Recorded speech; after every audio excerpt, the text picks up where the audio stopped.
Es de esta manera que Andrés Sabino Cáceres llega a la presidencia del Perú en el año 1886 para gobernar por primer mandato, como lo establece la Constitución de ese entonces, hasta el año 1890. Antes de empezar a ver su gobierno, hablemos un poco acerca de este personaje, Andrés Sabino Cáceres. Sucede que Andrés Sabino Cáceres nace en el año 1833 en Ayacucho.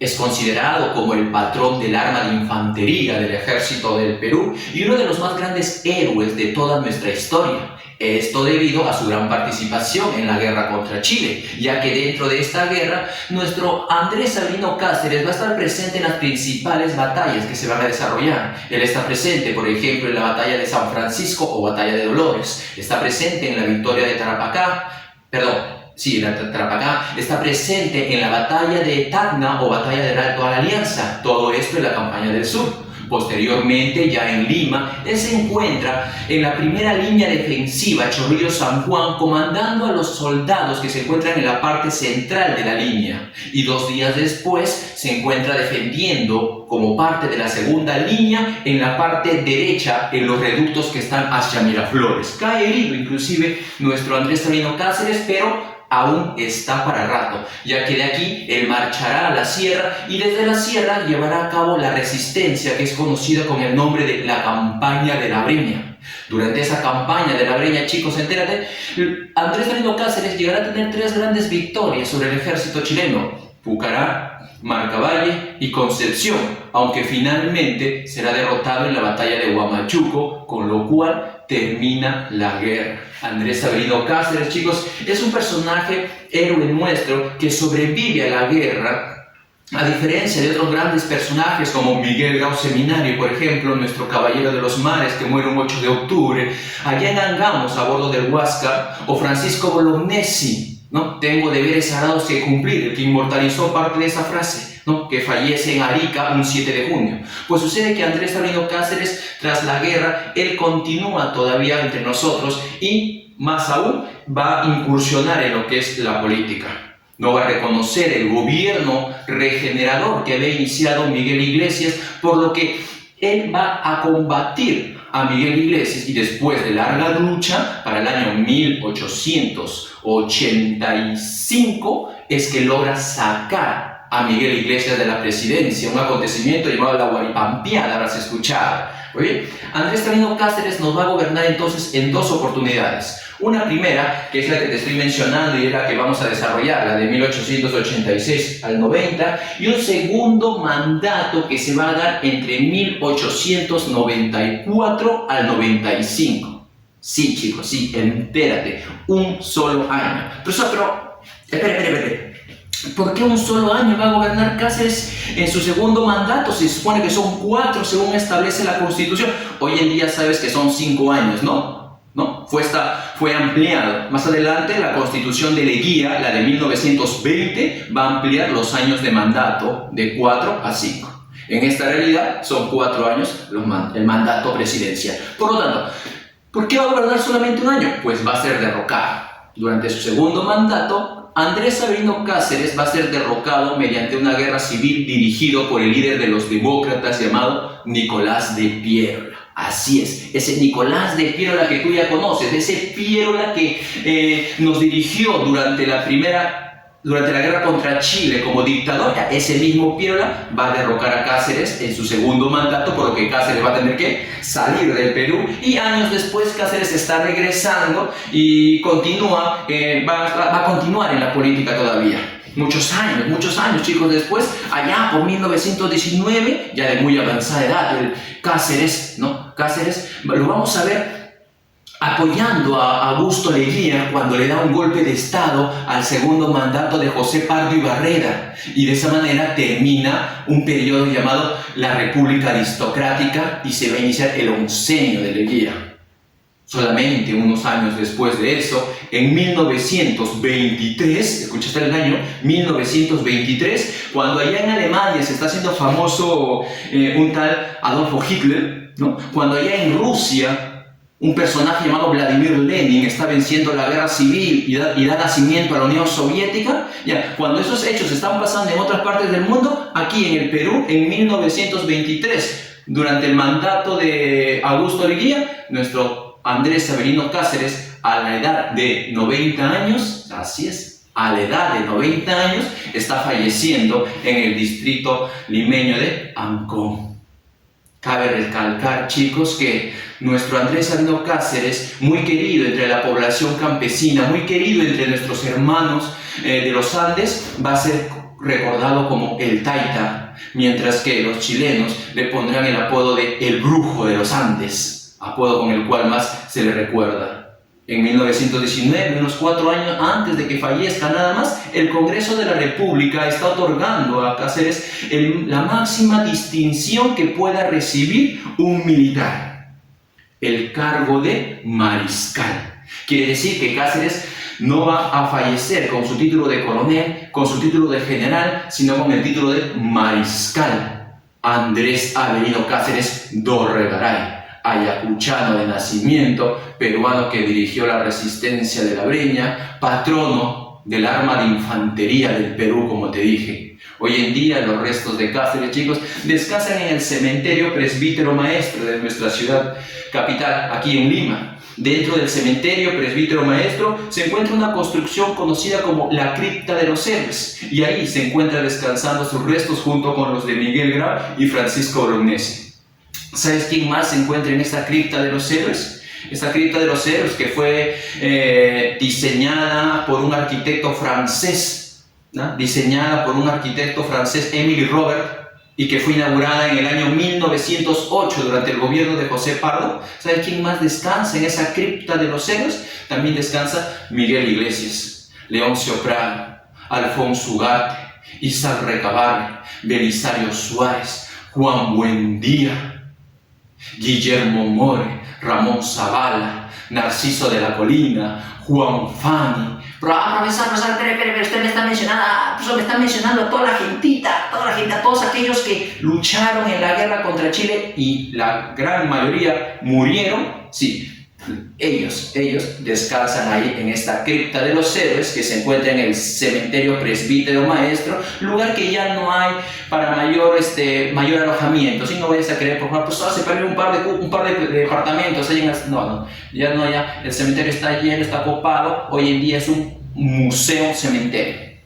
¿Sí? Entérate, se puede hacer visitas turísticas al cementerio. Ahora vayamos a lo que nos atañe, que es las obras de Andrés Sabino Cáceres. Primer gobierno de Andrés Sabino Cáceres, chicos. Primer gobierno de Andrés Sabino Cáceres, 1886-1890. Como sabes, va a ser 4 años su primer mandato. Retrocedemos un poquito. Acuérdate, antes que Cáceres estuvo en el gobierno Miguel Iglesias. Miguel Iglesias se inicia en el año 83, cuando él va a establecer su gobierno regenerador del Perú, y se extiende hasta el año 85, porque en el año 85 Cáceres lo va a derrocar mediante una guerra civil. Cuando Iglesias acepta su derrota, Iglesias se retira y un consejo de ministros al mando de, aquí hay que poner su nombre, al mando de Antonio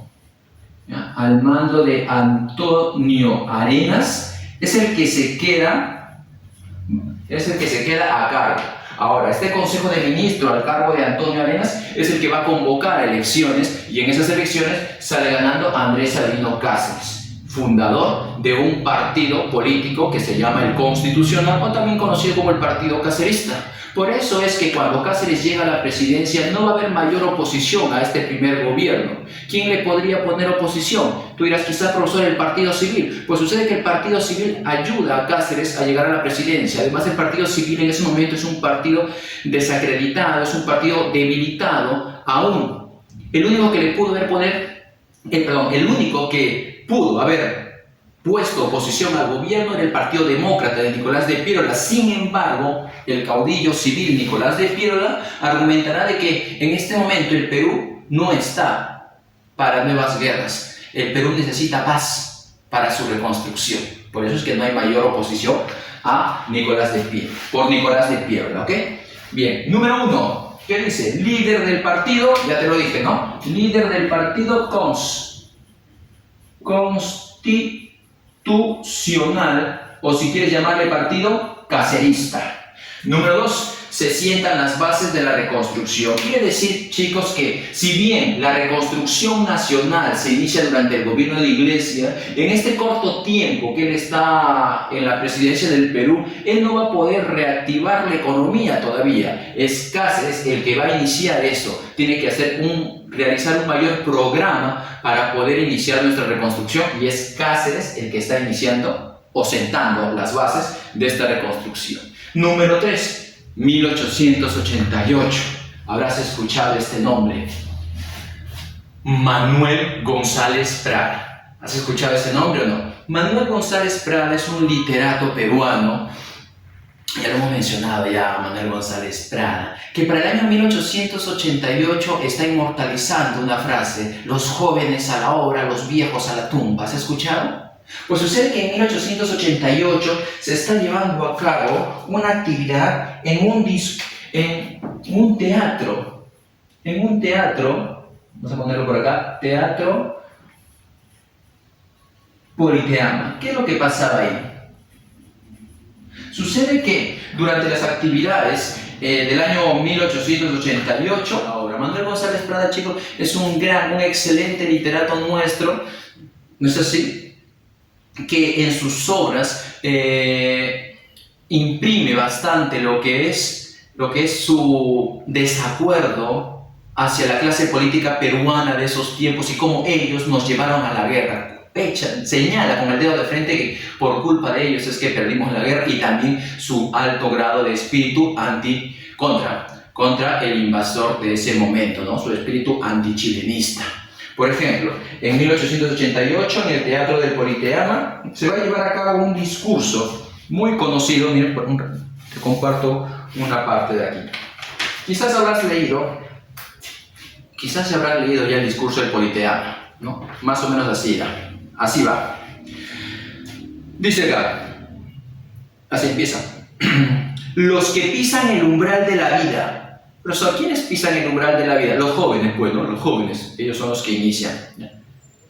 Se juntan hoy para dar una lección a los que se acercan a las puertas del sepulcro. ¿Quiénes se acercan a la puerta del sepulcro? Profesor, pues los viejos, pues los mayores, los adultos, ¿no? Ellos están más cerca del cementerio. En cambio nosotros los jóvenes recién estamos viviendo. Acá te dice, los que pisan el umbral de la vida se juntan hoy para dar una lección a los que se acercan a las puertas del sepulcro. ¿Por qué una lección? ¿Qué lección? Lo que sucede, chicos, que en ese momento se estaba llevando a cabo actividades con el objetivo de recaudar fondos. Ya faltaba poco para que se lleve a cabo el plebiscito de Tacna y Arica. ¿Te acuerdas de qué te estoy hablando? Tacna y Arica, ¿te acuerdas? Plebiscito. Retrocede. 1883 se firma el Tratado de Ancón. Ese Tratado de Ancón, por el cual perdemos la guerra contra Chile, por el cual entregamos Tarapacá, ese Tratado de Ancón, ¿qué decía? Que Tacna y Arica quedaba en poder de Chile por 10 años. Y después de 10 años se iba a preguntar, se iba a consultar al poblador de Tacna y Arica si querían seguir quedándose con Chile o querían regresar al Perú. Si Tacna y Arica decidía regresar al Perú, entonces el Perú tenía que pagar a Chile por eso. Y en caso contrario lo mismo. Pues resulta que estamos en el año 1888. Faltan pocos años ya para llevarse a cabo el plebiscito, esa consulta. Por lo que la juventud limeña, con su afán de apoyar para recaudar fondos, porque ya desde entonces ya se sabe, ya se sospecha, ya se intuye de que cuando se lleve a cabo el plebiscito, Tacna y Arica van a querer regresar con nosotros, eso es fijo. Así que necesitamos dinero para indemnizar a Chile. Por eso que se estaba llevando a cabo esa actividad, pues, ¿ya? ¿No? No se había bingo, no se había apoyada, ¿no? Pues, el punto está de que, como se estaba llevando a cabo esta actividad por la juventud limeña, es que Manuel González Prada nos dice eso, ¿no? Los que pisan el umbral de la vida se juntan hoy para dar una lección a los que se acercan a las puertas del sepulcro. La fiesta que presenciamos tiene mucho de patriotismo y algo de ironía. El niño quiere rescatar con el oro lo que el hombre no pudo defender con el hierro. ¡Auch! ¿Te das cuenta de lo que dijo ahí? ¿Lo entendiste o no? El niño quiere rescatar con el oro. Ah, ya, profesor, o sea, pagando, profe. Ya te entendí ya. Lo que el hombre no pudo defender con el hierro, quiere decir el adulto, el mayor, no pudo defender con las armas, ¿no? Lo que nosotros los mayores no pudimos defender con las armas nuestra tierra, ustedes los jóvenes quieren recuperarlo pagando, ¿no? Eso es lo que te está diciendo, ¿no? Es mucho de patriotismo esto, pero también tiene mucho de ironía. Qué irónico que el niño, que el joven esté haciendo esto para rescatar lo que su padre, lo que el adulto, lo que el mayor no pudo defenderlo.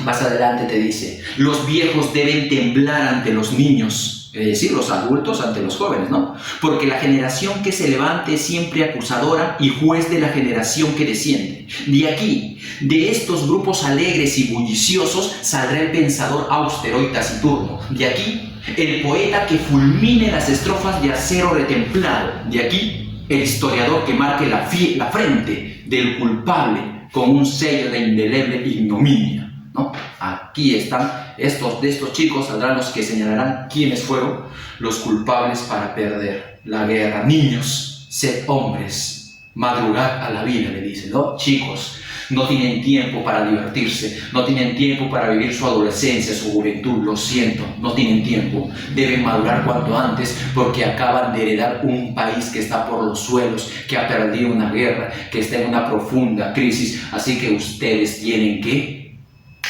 madurar y sacar adelante este país. Eso es lo que está diciendo, ¿sí o no? Niños, sed hombres, madrugad a la vida, porque ninguna generación recibió herencia más triste, porque ninguna tuvo deberes más sagrados que cumplir, errores más graves que remediar, ni venganzas más justas que satisfacer.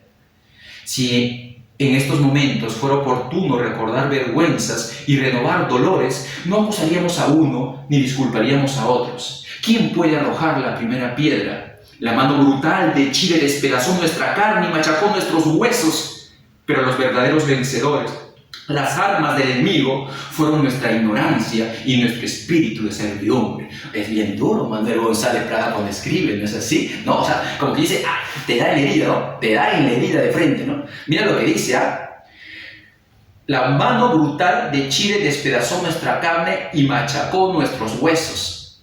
Pero los verdaderos vencedores, es decir, las armas del enemigo, no fueron realmente de ellos, sino fueron de nosotros, nuestra ignorancia y nuestro espíritu de servidumbre, ¿ya? Cuando tengamos pueblo sin espíritu de servidumbre y militares y políticos de la altura del siglo, ahí recuperaremos Arica y Tacna. Entonces, y solo entonces, marcharemos sobre Iquique y Tarapacá y daremos el golpe decisivo, primero y último. Con esto termino, chicos. Miren qué dice acá.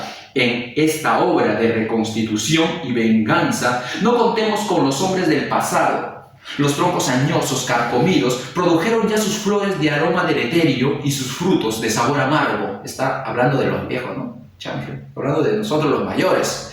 Que vengan árboles nuevos a dar flores nuevas y frutos nuevos. Los viejos a la tumba, los jóvenes a la obra. El discurso es mucho más extenso, chicos, pero es un discurso muy punzante que critica duramente a la clase política peruana por ser culpables de perder la guerra. Parte de lo que te estoy explicando, lo que te estoy diciendo ahorita, es lo que nos está hablando Manuel González Prada en este discurso que va a dar en el año 1888 en el Teatro de Politeama. ¿Ok?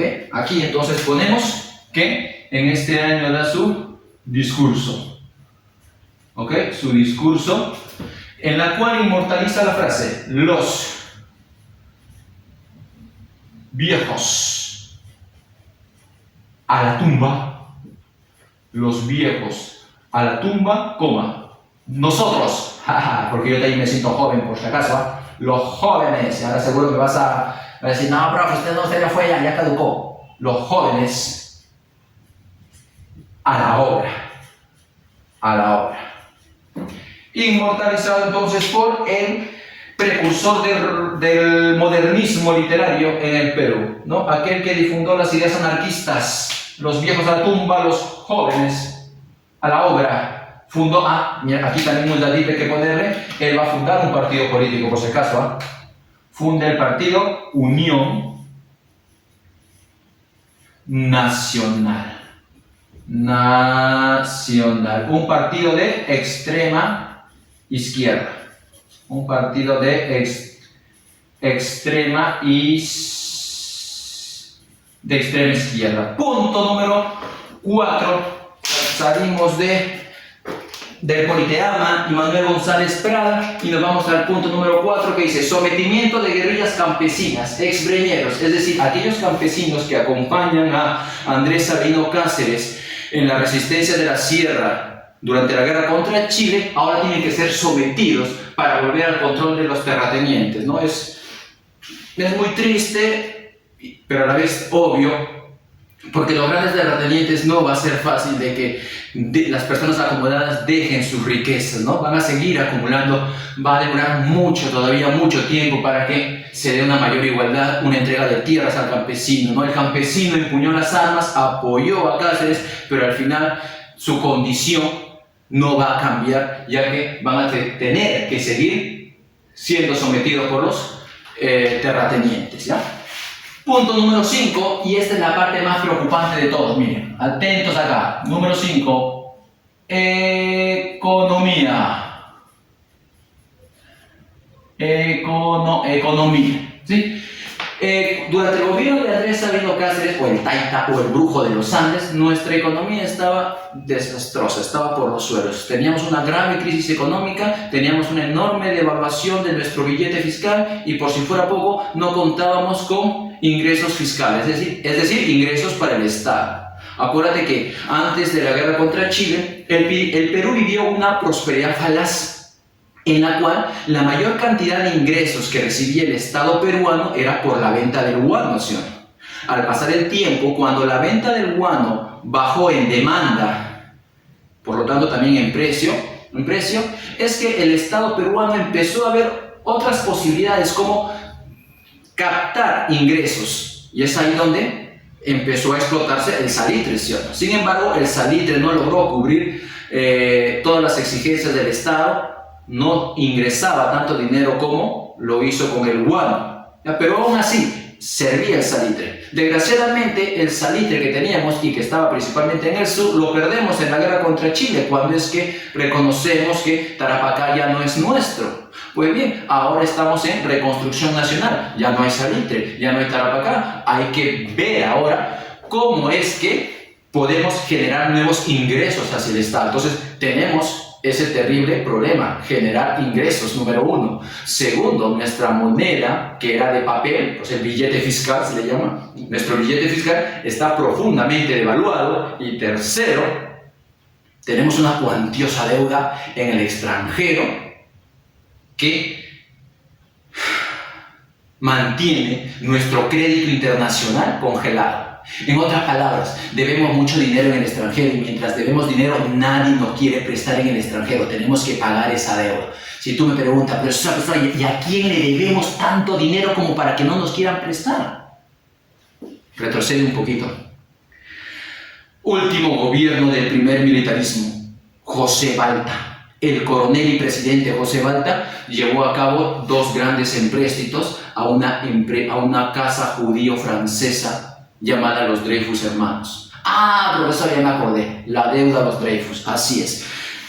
José Balta nos endeudó con los Dreyfus como parte de su política ferroviaria y también para otros gastos como irrigación de la costa, pago de la burocracia. El punto está de que Balta nos endeudó.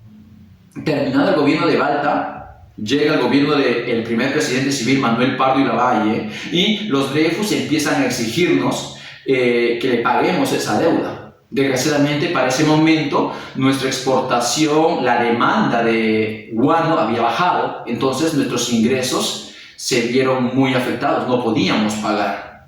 Termina el gobierno de Pardo, llega el segundo gobierno de Mariano Ignacio Prado y al no poder pagar, ¿es así? Es que el Perú entra en moratoria. No podemos pagar el dinero en el extranjero, nos congela nuestro crédito. ¿Entiendes o no? Eso es obvio, eso pasa en cualquier lugar. Cuando tú, por ejemplo, vas a un banco, te haces un préstamo ¿Es así? Y no le pagas a ese banco, ¿qué hace? Te envía a una central de riesgo, un FOCOR creo, ¿no? Una central de riesgo. Entonces, si tú de ahí te vas a otro banco y quieres prestarte en otro banco, ¿qué haces otro banco? Revisa la central de riesgo y revisa, ya no, tú tienes una deuda en otro banco, no te puedo prestar. ¿Sí o no? Eso pasa aquí, ¿no? Ya, entonces imagínate, algo parecido en el extranjero, se había adquirido esta deuda con los Dreyfus, ¿sí? El gobierno de Balta adquirió la deuda, el gobierno de Pardo no pudo pagarlo, el gobierno de Prado menos todavía, y es ahí donde empieza la guerra contra Chile. Imagínate, la guerra contra Chile nos agarra en ese peor momento. Pues bien, ahora ya terminó la guerra contra Chile, estamos en el gobierno de el Taita Cáceres. ¿Qué hacer? ¿Qué hacer? Cáceres tuvo que realizar diferentes medidas, como por ejemplo crear nuevos impuestos, el impuesto al tabaco, el impuesto al alcohol, creó el impuesto al papel sellado, creó el estanco al opio, todo con intención de generar ingresos, ¿sí? Descentralizó los gastos, tanto los de Lima como los departamentales, los que están fuera de Lima, pero lo principal, lo que quiero que recuerdes de la parte económica es que se solucionó durante el gobierno de Cáceres la cuantiosa deuda que teníamos en el extranjero. ¿Cómo así? Quiero que recuerdes el nombre, Michel Grace. Profesor, ya me acordé de eso, desde el colegio me enseñaron, el contrato Grace. Correcto, el contrato Grace.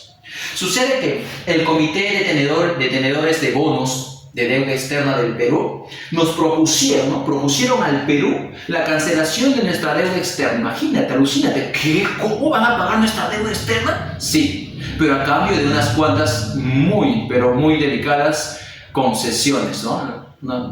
Concesiones. Pues sucede que ellos, a través de Michel Grace, es que proponen al Perú pagar nuestra deuda externa, pero a cambio el Perú debería entregarle 3 millones de toneladas de guano. Bueno, al final se renegoció y se quedó en 2 millones. Más, entregarle 3 millones de hectáreas en la selva amazónica, libre navegación por el lago Titicaca y acceso también libre a los principales puertos que ellos iban a necesitar. Aparte de ello, durante 33 años, por eso 33 anualidades, durante 33 años habría que pagarles a ellos una suma de 80.000 libras esterlinas, lo cual no se hacía demasiado comparado a los millones que debíamos, pues. Pero de todo esto que te estoy mencionando, el principal era que teníamos que entregar nuestros ferrocarriles para que ellos se encarguen de explotarlo por un tiempo de 66 años. Así es, escuchaste bien, entregarle a los ingleses nuestros ferrocarriles por 66 años. Ahora, no creo que alguien me vaya a decir, profesor, ¿qué? ¿Se lo van a llevar? No, pues hijo, no es para que se lo lleve, sino que ellos se van a encargar de explotarlo aquí en el Perú. Ahora, si tú me dices, profesor, no puedo creerlo, ¿seguro? ¿Qué? O sea, ¿what? No, me caigo para abajo. Es obvio que te vas a caer para abajo, ¿no? ¿Cómo que vamos a entregar nuestros ferrocarriles por 66 años? Con lo que nos costó tender las líneas ferroviarias, con lo que nos endeudamos para tener esos ferrocarriles, ahora tenemos que entregarlo por 66 años. Esa era la propuesta. Cáceres vio que esta medida era la más adecuada. Si bien nos iba a doler, es decir, por la entrega de los ferrocarriles, era la que teníamos que realizar a palabras de Cáceres, es decir, era la mejor medida, porque no podemos reactivar nuestra economía si aún seguimos con una enorme deuda en el extranjero que mantiene congelado nuestro crédito internacional. ¿Cómo prestarnos dinero para reactivar nuestra economía si no nos pueden prestar dinero, no nos quieren prestar dinero hasta que paguemos esa deuda? Muchos se opusieron. A lo largo de la historia vas a encontrar de que hay muchas personas que aman y aplauden a nuestro Cáceres, pero hay otro tanto de personas que lo van a criticar debido a esta medida que va a tomar. Dentro del Congreso, un pequeño grupo, una minoría de congresistas ahí tercos, ¿no? Recalcitrantes, no estuvieron de acuerdo y ponían objeciones a la firma de este contrato. Al final, al pasar los meses, al pasar los años, estos congresistas llegan a ser destituidos y para el año 1889 es que recién se llega a firmar el contrato Grace. Así es, chicos, miren, ahí está el contrato Grace. ¿Qué estipulaba el contrato Grace? Número 2, el contrato Grace estipulaba la entrega de 3 millones de toneladas de guano. Claro, al final te dije que va a menorar a 2 millones, ¿no? Ya, ok, aquí está. La entrega de 3, luego disminuir a 2 millones de toneladas de guano. 2 millones de hectáreas en la selva amazónica. Libre navegación por el lago Titicaca y pago de 33 anualidades de 80.000 libras esterlinas. También te dije libre acceso a los puertos, ¿no? A diferentes puertos que habían establecido. Pero de todos ellos, el principal acá, el que no tienes que olvidar. ¿Cuál era el principal? La cesión, la entrega de nuestros ferrocarriles. ¿Por cuánto tiempo se entregaban nuestros ferrocarriles? Ferrocarriles por 66 años. Por 66 años. Datito, entérense, me adelanto un poco el tema, chicos. En verdad no se le va a llegar a entregar por 66 años, en verdad no. Porque cuando este contrato sea aprobado y se entregue los ferrocarriles a los Grace, ellos lo van a explotar. Y cuando lleguemos al gobierno de Leguía va a ampliar todavía mucho más el tiempo de explotación. Profesor, entonces no va a ser 66, no, en la práctica eso va a quedar más de 80 años explotando los ferrocarriles. Profesor, ¿hasta cuándo? Hasta que llegue a la presidencia el jefe del comando conjunto llamado Juan Velasco Alvarado. Cuando se inicie el gobierno el gobierno revolucionario de las Fuerzas Armadas, ellos pondrán fin a esto. ¿Sí? Seguimos en la pizarra. Por lo tanto, como se celebra el contrato Grace, es que los ingleses crean en el Perú una empresa que se encargue de explotar los ferrocarriles. Aparece la Peruvian Corporation, ¿no? La Peruvian Corporation. ¿Sí? Y esta es la Peruvian, la que entonces se encargó de administrar la explotación de nuestros ferrocarriles por todo el tiempo que los ingleses estaban en poder de ellos. Punto número 6, nos vamos a lo internacional. Mira aquí, internacional. 1890, ¿qué dice? Se lleva a cabo un tratado llamado García-Herrera. García-Herrera. O sea, ¿con quién se firma ese tratado? Con nuestra eterna, con el eterno país, con el cual hemos tenido una gran cantidad de conflictos limítrofes. ¿Tú sabes con qué país es que hemos perdido mayor cantidad de territorio? Con Brasil. ¿Con qué país es que hemos tenido la guerra más impactante, más dolorosa de nuestra historia? Con Chile, ¿sí? Pero ¿con qué país hemos tenido el conflicto más prolongado en el tiempo? Con Ecuador.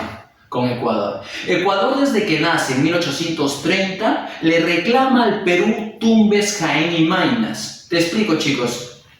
Hazte una línea de tiempo imaginaria. Antes de 1830 no existía Ecuador, sino que Ecuador estaba unido a Venezuela y a Colombia y una parte de Panamá con el nombre de la Gran Colombia, lo que había creado Simón Bolívar. Pues resulta que Simón Bolívar reclamaba al Perú que Tumbes, Jaén y Maynas le pertenecía a ellos, a su Gran Colombia, cuando en verdad Tumbes, Jaén y Maynas habían decidido, por libre determinación de los pueblos, pertenecer al Perú. El punto está de que Bolívar lo reclamaba, por eso inclusive se dio una guerra todavía. ¿Ya? En 1830 la Gran Colombia de Bolívar, ¡pum!, se parte, se desintegra, desaparece. Y de esa manera, en 1830, entonces nacen como países libres Ecuador, Colombia, Venezuela. Por eso tú sabes que los tres países tienen la bandera del mismo color, ¿no? Porque nacen del mismo vientre, pues, ¿no? De la Gran Colombia nacen los tres.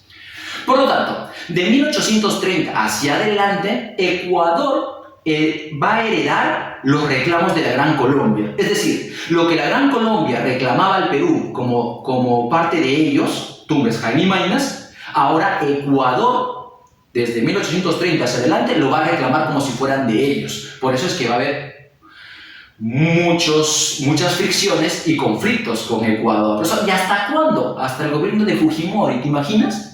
Profesor, gobierno de Fujimori, pero si Fujimori era reciente, o sea, está hablando casi de actualidad ya. Pues sí, desde 1830 hasta el gobierno de Fujimori, ¿cuánto ha pasado más o menos? A ver, 30, 160, wow, 160 años, mira cuánto tiempo hemos tenido, porque ahorita ya no, problema con Ecuador.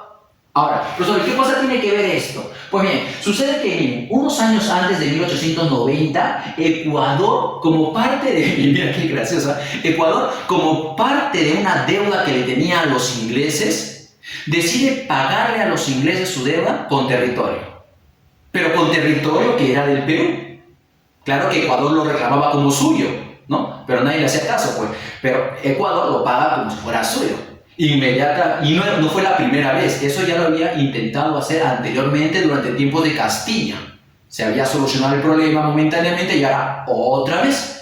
Por eso que el Perú le reclama, momento, ¿qué pasa? Como que ese es territorio peruano. Se evitó entonces lo que quiso hacer Ecuador. Más Ecuador y el Perú llegaron a un acuerdo por el cual dijeron, ya que tú no te pones de acuerdo Ecuador, ya que tú no te pones de acuerdo Perú, vamos a buscar un árbitro, es decir, una persona externa a nosotros que decida cuál es la demarcación correcta de nuestra frontera. ¿A quién se eligió? Al rey de España. ¿Sí? Al rey de España. Vamos a decirlo. Te doy dato adicional, chicos, dato adicional. En ese momento el rey de España era Alfonso XII, pero Alfonso XII estaba todavía muy chiquillo para reinar, por lo que estaba bajo la regencia de su madre María Cristina. La regente María Cristina acepta entonces jugarla de árbitro y de esa manera da un plazo de unos años para que ambas partes, Ecuador y Perú, den su descargo, ¿no? Es decir, den su informe acerca de cuáles son sus pruebas para que digan qué territorio les pertenece a ustedes en la frontera. Por nuestra parte, enviamos a nuestro representante llamado José Pardo y Barrera, que más adelante va a ser presidente del Perú, y a él nos representaba para dar nuestro informe.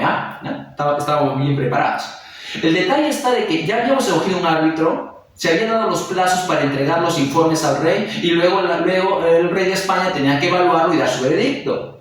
Pero, y ahí, ahora sí, venimos acá. Pero, cuando nos está gobernando Andrés Avelino Cáceres, por parte del Ecuador sale una propuesta hacia el Perú de que, ¿por qué esperar hasta que el rey de España? Sí, ya sé que años atrás acordamos que el rey de España sea el árbitro, sí, pero ¿por qué mejor para agilizar todo no llegamos a un acuerdo inmediato? El Perú le pareció conveniente y entraron en conversaciones una vez más el Perú y Ecuador y llegaron a firmar este tratado. Mediante el tratado García Herrera, el Perú conservaría Tumbes y Jaén, mientras que gran parte de Maynas era entregado a Ecuador. Quizás me digas, profesor, ya pues de 3 nos quedamos 2, que se vaya uno, pues ya salimos ganando. No, los 3 eran nuestros. Y más aún, Maynas es de gran tamaño. ¿Tú sabes lo que es Maynas? ¿Sabes lo que es Maynas? Maynas es lo que actualmente contamos como Amazonas, San Martín y Loreto. Espera, profesor. San Martín, Amazonas son 2 departamentos. Y Loreto es el departamento más grande del Perú. ¿Todo eso era Maynas, profesor? Así es. Pues profesor, si todo eso era Maynas... ni de Maynas le vamos a dar todo ese territorio. Pues sucede que el Tratado García Herrera establecía de que a Ecuador se le iba a entregar una extensión de territorio que abarcaba 300.000 kilómetros cuadrados. El Congreso ecuatoriano rápidamente lo aprobó, muy bien, lo aprobado. Pero en la parte del Congreso peruano, algunos pusieron objeción, presionados por representantes de la Amazonía, a que ese tratado se haga algunas modificaciones. Al final se hizo las modificaciones, se presentó ante el Congreso de Ecuador y el Ecuador dijo, ya no me gusta, ya no, con esas modificaciones no. Y de esa manera El Tratado García Herrera pasó a la historia. A continuar espera lo que diga el árbitro, el rey de España.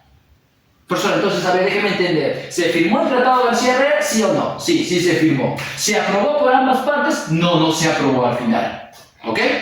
Siguiente, chicos. Origen del problema de la brea y Pariñas. Nos vamos a la costa norte. La brea y Pariñas. Y esto no es cualquier cosa, chicos. Aquí muy atentos. Porque el problema de la brea y Pariñas es uno de los más grandes conflictos que ha tenido el Estado peruano con una empresa extranjera. Es un problema que se inicia que tiene sus raíces en el gobierno de Andrés Sabino Cáceres, pero que luego muchos gobiernos del Perú van a tener que ver este problema hasta Juan Velasco Alvarado, hasta el gobierno de las Fuerzas Armadas. Va a durar bastante este terrible problema. ¿En qué consiste, chicos? Nos vamos a la costa norte, ¿ok? Nos vamos a la costa norte, donde hace bastante calor. Nos vamos hacia la zona petrolífera de la brea y Pariñas, así se le llama.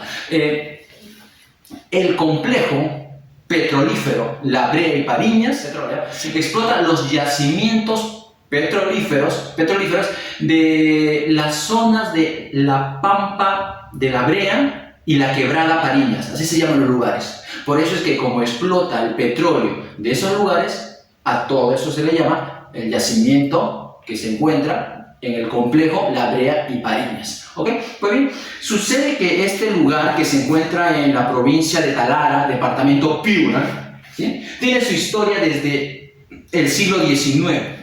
Sucede que este territorio, chicos, esta propiedad, a inicios de la República, pasó de manos de diferentes propietarios hasta que al final queda en posesión de un personaje llamado Genaro Elguero. Pues sucede que después de la guerra contra Chile, Genaro Elguero hace los trámites necesarios para poder actualizar los territorios que le pertenecen. Recuerda que estamos en reconstrucción, no todos quieren empezar a reconstruir sus lugares, a explotar lo que tengan.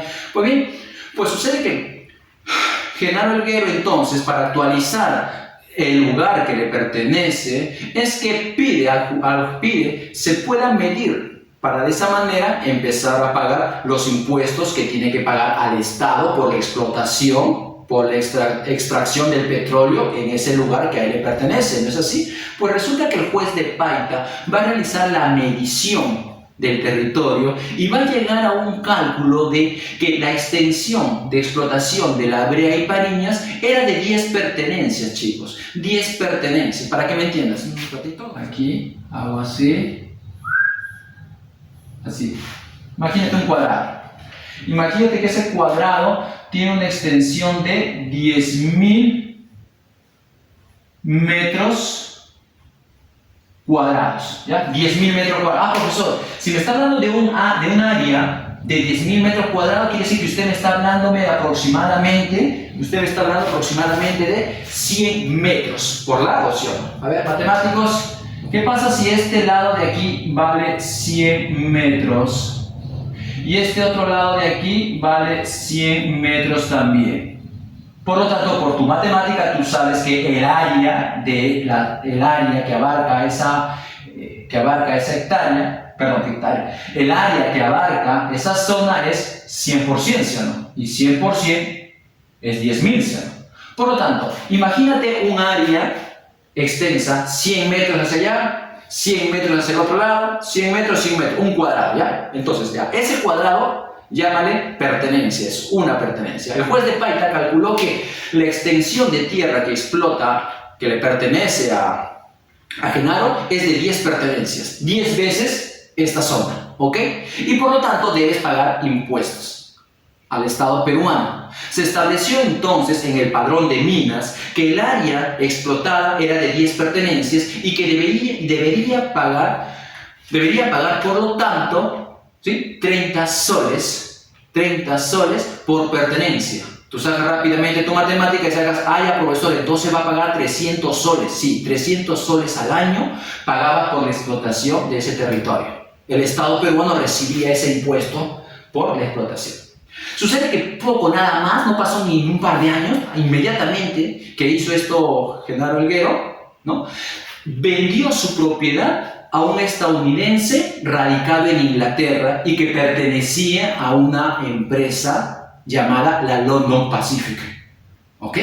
Pasa entonces la propiedad a este estadounidense que radica en Inglaterra. Él que era socio de otras personas, ¿no? Va a arrendar las tierras a la empresa en la cual era accionista mayoritario. Por lo tanto, quien se encarga de explotar el petróleo que se encuentra en La Brea y Pariña es la empresa extranjera London Pacific. Eso quiero que recuerdes. Quizás no toda la explicación que no me has entendido, quizás solamente acuérdate de que una vez que se hizo la medición de la tierra, fue cedida eso a la internacional London Pacific. Ahora, ¿cuál es el detalle? Que la London Pacific explotó y siguió explotando. Y ahí termina el gobierno de Cáceres. No va más, no va más. Pero yo te voy a explicar un poquito más adelante para que entiendas cuál es la importancia de esto que te acabo de decir. Sucede que cuando pase el tiempo, 10 años, 15 años después, va a llegar una denuncia ante el Estado peruano que acuse que la London Pacific, allá en el norte, allá en Talara, allá en Piura, no está explotando las 10 pertenencias que dice que está explotando y que está pagando impuestos solo por 10 pertenencias. No, es mucho más.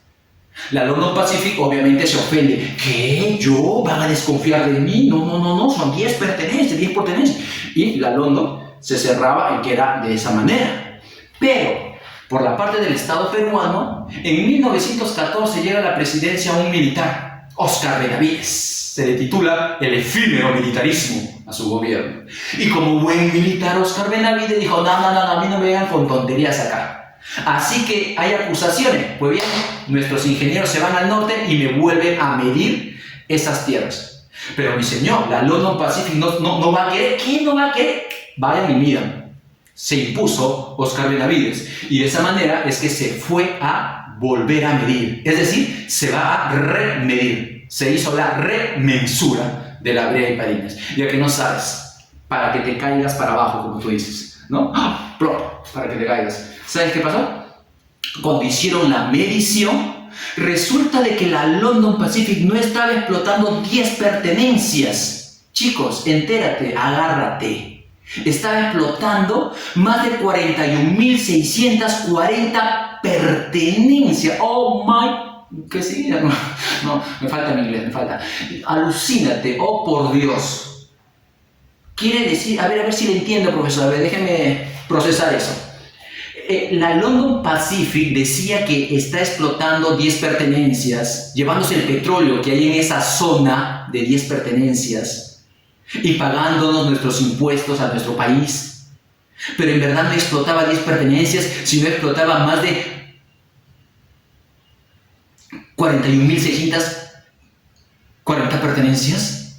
Así es. Imagínate, más de 40.000 pertenencias cuando solamente decía que explotaba 10 pertenencias. ¿Te das cuenta el enorme robo que se hacía al Estado peruano?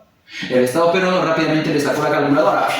¿Me debes esto? La London se negó. No, vamos a llegar a un acuerdo. Nada, no se llegó a un acuerdo. Vayamos a tribunales internacionales. Pasaron los años, no se encontraba solución. Llegamos al tiempo de Leguía, el problema empeoró todavía. La London, ¿qué hace? Entrega sus derechos de explotación a otra internacional, a la IPC, International Petroleum Company. El problema está para rato, chicos. El problema está hasta que lleguemos a Juan Velasco Alvarado. Justamente, ¿sabes cuál fue el primer acto de gobierno que hizo el jefe del Comando Conjunto, Juan Velasco Alvarado, cuando tomó la presidencia del Perú, para variar por golpe de Estado? ¿Sabes cuál fue el primer acto que hizo? Nacionalizar La Brea y Pariñas. Su primer acto. Eso lo vamos a ver más adelante. Por ahora, todo ese problema que se va a suscitar en nuestra república con respecto al petróleo de La Brea y Pariñas se da inicio acá, en el gobierno de Cáceres. Ahí se da el origen de La Brea y Pariñas. Bien, y como datos adicionales te dejo ahí, por ejemplo, número 7, llega al Perú la cañonera Lima, como quien dice un pequeño barco de guerra, que viene a ser el primero para nuestra marina de guerra post, ¿no? Después de la guerra contra Chile, habíamos quedado sin marina de guerra. Recuerda que durante la guerra contra Chile, La independencia se hunde, el Huáscar se lo llevan, y si no se lo llevan, nuestros barcos se van a hundir durante la guerra, ¿no? Por nuestra propia voluntad, para que no caiga en manos del enemigo. Por lo tanto, durante la reconstrucción nacional, al inicio no tenemos marina de guerra, llega pues la primera unidad, la cañonera Lima, con 1790 toneladas. Debieron llegar 2, el pedido fue por 2, sin embargo, triste, no había plata para pagar, entonces una de ellas tuvo que quedarse como a manera de pago. Solamente llegó una de ellas. Número 8, se funde en Lima el Banco Italiano. Eso no lo funda el gobierno, no hay dinero para darse lujos. Esto lo van a fundar, la inversión es de colonos italianos que vivían en el Perú, y van a hacer buen dinero, porque este banco existe hasta hoy en día, con la diferencia que no se llama hoy en día Banco Italiano, hoy en día se llama BCP, Banco de Crédito del Perú. Y si tú me preguntas, profesor, ¿y por qué cambió de nombre? ¿Por qué no se quedó con Banco Italiano si suena bonito? Pues vete a 1939, se inicia la Segunda Guerra Mundial. Italia es aliada de Alemania y Japón, y ellos en la Segunda Guerra Mundial son los malos de la película. El Perú forma parte del otro bando, el que respalda y apoya a Estados Unidos. Por lo tanto, el Perú está a favor de Estados Unidos, y en contra de Alemania, Italia y Japón. En el Perú muchos colonos extranjeros, japoneses por ejemplo, fueron apresados y mandados a Estados Unidos. En el norte del Perú se cedió a Estados Unidos una pequeña base para que lo utilicen como lugar de operaciones durante la guerra Estados Unidos, ¿no? Entonces los del Banco Italiano se pusieron a pensar, ¿no?, muy inteligente, dijeron: chanfle, ¿no?, estamos en un periodo de guerra, en cualquier momento vienen, asaltan nuestro banco, no sé, rompen nuestra luna, no, como que este nombre nuestro no pegue en este momento, ¿no? El tal es el enemigo. Entonces, número 9, se funda la Cámara de Comercio de Lima en 1888, y en 1890 llegan los restos de peruanos caídos en la guerra, llegan los restos de muchos que participaron en la campaña de Tarapacá, en la batalla de San Francisco, en la batalla del Alto de la Alianza, etc.